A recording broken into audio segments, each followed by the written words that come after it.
नगरी की नगरी गुहार मारै नौआ, गुहार मारै नौआ। अरे सुन सब हमारी पुकार रे ललनवा रे, सुन सब हमारी पुकार रे ललनवा।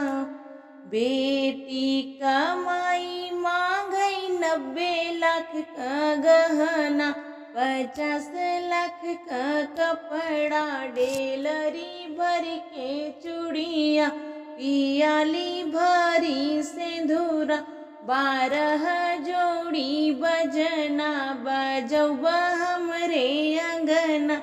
अरे तब बिहबै कन्या कुंवारी रे ललनवा रे, तब बिहबै कन्या कुंवारी रे ललनवा।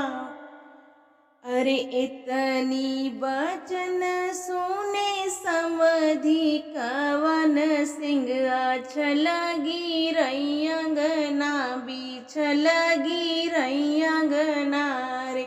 सुन समधिनी अरज हमारा रे ललनवा रे, सुन समधिनी अरज हमारा रे ललनवा।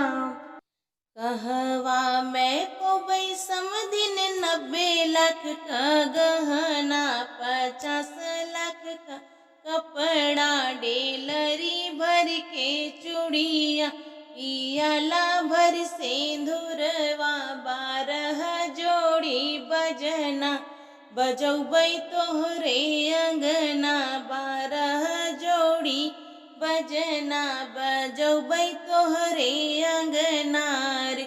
तब बिहबै कन्या तोहर रे ललनवा रे, कैसे बिहबै कन्या तोहर रे ललनवा।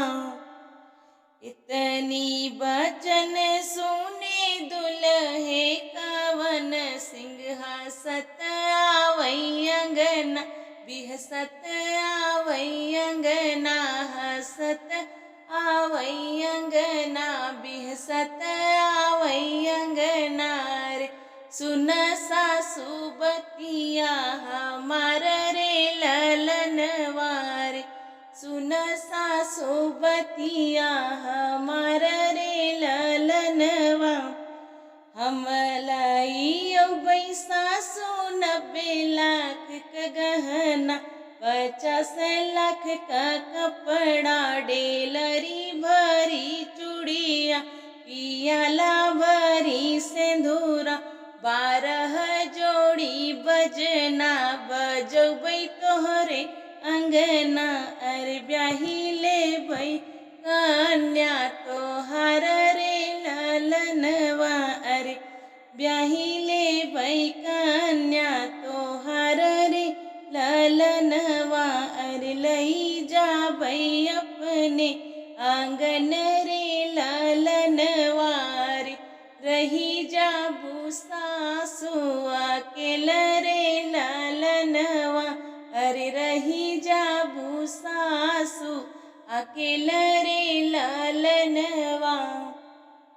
साजै के धेरिया सजी है महतरिया, सजी है महतरिया, चटक चली अंगना मटकी चली अंगना। अरे देखी ले तू गोतिन दया दिन रे ललनवा रे, देखी ले तू गोतिन परोसिन रे ललनवा। अरे पाई गए मांगन वरदान रे ललनवा रे, मन का मिले है रे दामाद रे ललनवा। अरे मन के मिले